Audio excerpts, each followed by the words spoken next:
বসি জামিয়াতুল হুদা মাদ্রাসার পক্ষ থেকে প্রতি শুক্রবারে আমরা একত্রিত হই।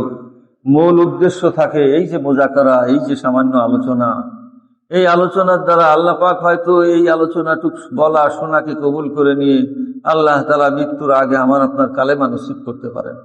আল্লাহ পাক আমার আপনার ঈমানকে তাজা করে দিতে পারেন। এই বলা বলি করতে করতে করতে করতে আমার নিজের মধ্যে খালেস তওবা আসতে পারে। আরে ভাই, অন্যকে হেদায়েত করা মূল মাকসাদ না, এটা একটা নেক আমল। এই আমলের উপরে আল্লাহ পাক খুশি। আল্লাহর হাবিব সাল্লাল্লাহু আলাইহি ওয়াসাল্লাম আলী রাদিয়াল্লাহু তাআলা আনহুকে উদ্দেশ্য করে বলেন, যখন খায়বার বিজয় হয়, খায়বারের বিভিন্ন দুর্গগুলো যখন বিজয় হয়, তখন আলী রাদিয়াল্লাহু তাআলা আনহুকে যখন পাঠালেন, একটা দুর্গ কোনোভাবেই বিজিত হচ্ছে না, বড় মজবুত, তারা সেই দুর্গের মধ্যে আশ্রয় গ্রহণ করছে। আলী রাদিয়াল্লাহু তাআলা আনহুর কাছে ঝান্ডা দিলেন এবং তাকে বললেন যে আলী, তাড়াহুড়া করবা না। কি করবা না? তাড়াহুড়া করবা না।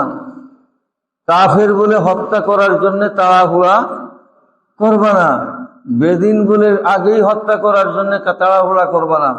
সর্বপ্রথম তাদেরকে দাওয়াত দিবা, বুঝাবা। তাদেরকে কি করবা?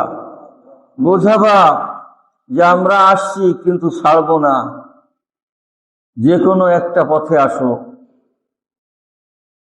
যদি তোমরা দিন কবুল করো, ঈমান আনো, এই দুর্গ তোমাদেরই থাকবে, রাজ্য তোমাদেরই থাকবে, আমাদের রাজ্য দিয়ে কোনো দরকার নেই।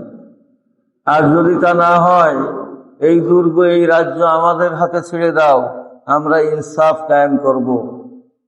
হিন্দু, মুসলিম, বৌদ্ধ, খ্রিস্টান, ইহুদি, নাসারা সকলের প্রতি সকলের হক আমরা যথাযথভাবে বুঝে দেব। আমাদের কাছে ছেড়ে দাও। আর নাইলে দিন কবুল করো, তোমরা এই রাজ্য চালাও, কোনো অসুবিধা নাই। এইভাবে তাদেরকে আগে বুঝাও, তাড়াহুড়া করে না। যদি নাকি আল্লাহ পাক তোমার দ্বারা একজন বান্দাকেও যদি হেদায়েত নসিব করেন, খায়রুল লাকা মিন হুমুরিন নাম, আরবের লাল উটনির চেয়েও সেটা তোমার জন্য উত্তম হবে। আরবের লাল উটনি মানে কি?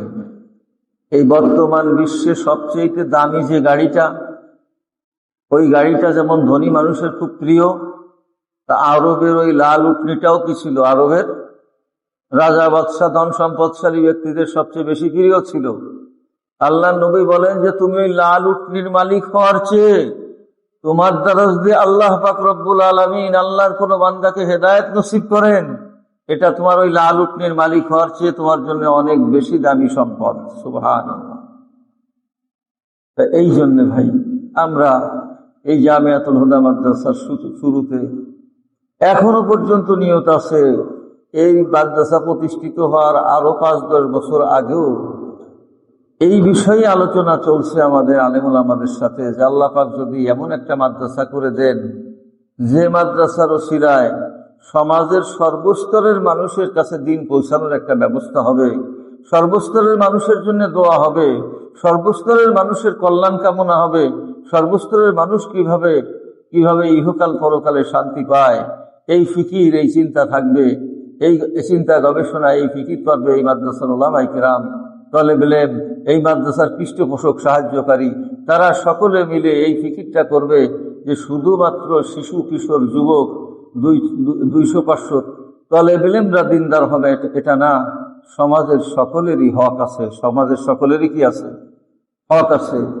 তাদের মাদ্রাসা, এই এলাকার মাদ্রাসা, এই এলাকার প্রতিটা নারী পুরুষের এই মাদ্রাসার প্রতি কি আছে? হক আছে।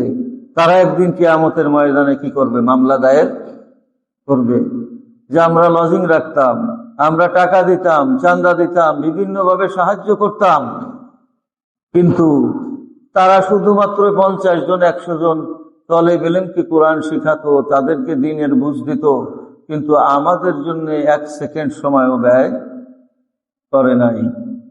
অথচ আল্লাহ নবী দুনিয়াতে আসছেন তো সমগ্র বিশ্ববাসীর জন্য, শুধু শিশু কিশোরের জন্য আসেন নাই, শুধু যুবকের জন্য আসেন নাই। এই জন্য দিন সকলের জন্য দরকার, দিন সকলের জন্য দরকার। এই দিকে লক্ষ্য করেই এই মাদ্রাসার প্রথম পথ চলা। আমরা আল্লাহ তাআলার কাছে দোয়া করতেছি, বিভিন্ন সীমাবদ্ধতা, বিভিন্ন প্রতিকূলতা, বিভিন্ন অভাব অভিযোগের কারণে আমরা পারতেছি না পরিপূর্ণ আমাদের কর্মসূচি বাস্তবায়ন করতে পারি না। চেষ্টা করতেছি, আমরা দোয়া করতেছি, হয়তো বা আল্লাহ পাক রব্বুল আলামিন একদিন বাস্তবায়িত করে দেবেন। এই জন্যে আমরা এই প্রতি শুক্রবারে আমরা একটু বসি, আমরা আলোচনা করি, ভাইদেরকে ডাকি। আমার ভাইয়েরা, একসময় অনেকেই আসতেন, আসার না আসার মধ্যে পার্থক্য কতটুকু, এটা যেদিন চক্ষু বন্ধ হয়ে যাবে সেদিন আমরা পুরোপুরি পার্থক্যটা বুঝে ফেলবো, যে আসার না আসার মধ্যে পার্থক্যটা কতটুকু। আপনার আসার দ্বারা কতটুকু ক্ষতি হয়, আপনার না আসার দ্বারা কতটুকু আপনার লাভ হয়।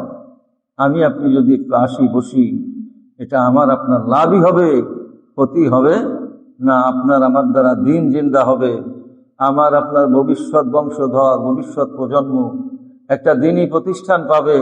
এর ওসিলায় তারা ঈমান আমলকে বাঁচাতে পারবে। আল্লাহ তাআলা আমাদেরকে বুঝার তৌফিক দান করেন, বলেন আমিন।